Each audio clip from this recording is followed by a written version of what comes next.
Paróquias Nossa Senhora dos Migrantes e São Mateus de Guariba apresentam Evangelho do Dia. Eu vim para escutar tua palavra, tua palavra, tua palavra de amor. Paz e bem, bom dia, amado filho, filha. Nesta sexta-feira, dia 16, o Senhor esteja convosco, Ele está no meio de nós. Proclamação do Evangelho de Jesus Cristo, segundo Mateus, glória a vós, Senhor. Naquele tempo, os discípulos de João aproximaram-se de Jesus e perguntaram: por que razão nós e os fariseus praticamos jejuns, mas os teus discípulos não? Disse-lhes Jesus: por acaso os amigos do noivo podem estar de luto enquanto o noivo está com eles? Dias virão em que o noivo será tirado do meio deles, então sim, eles jejuarão. Palavra da salvação, glória a vós, Senhor. Amados filhos, a liturgia hoje reflete sobre um dos três pilares do processo da nossa conversão nesse período da Quaresma, visto que na quarta-feira de cinza, o jejum. Há quem veja o jejum apenas como um ato de mortificação do corpo, vazio de significado teológico, mas como se Deus se regozijasse com o sofrimento ou a privação humana, ou então com a purificação ou castigo. Porém, não é bem assim. É importante que a liturgia da Quaresma trate já no seu início de elucidar o verdadeiro jejum que agrada a Deus e o seu significado transformador. No entanto, nessa linha, nesta reflexão que nos segue o Evangelho hoje, Jesus ouve os discípulos de João que os seus discípulos não jejuam.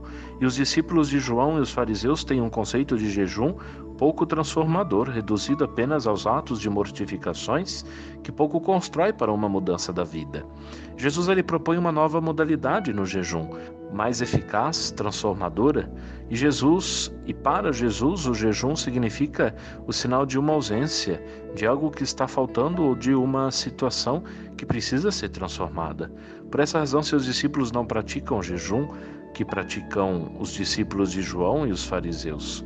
O jejum dos discípulos de Jesus consiste no compromisso com a vida dos sofredores e não no mero ato de privar-se de comer alguma coisa ou na prática penitencial.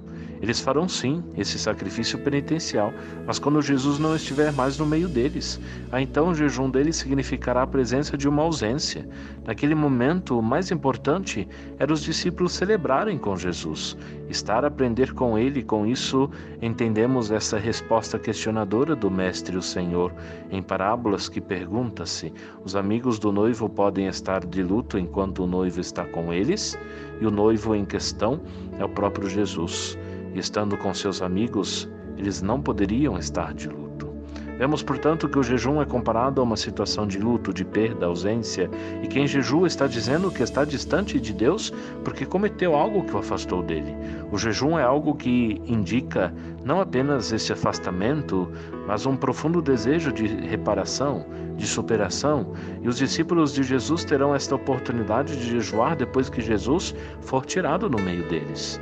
Assim, a Quaresma, amados, nos recorda com o jejum que os tantos atos praticados por cada um de nós que desagradam a Deus carecem ser reparados para que nos aproximemos cada vez mais dele. Atos que nos privam da graça dele, como por exemplo as injustiças. E quando assumimos mudar de vida a partir do jejum comprometedor encarnado na nossa realidade, no nosso dia a dia, na nossa comunidade, onde nós estivermos, tudo se transformará e nossos atos serão um jejum que agrada a Deus. Que nossa concepção de jejum possamos continuar essa nossa caminhada quaresmal, uma Páscoa do Senhor. Amém.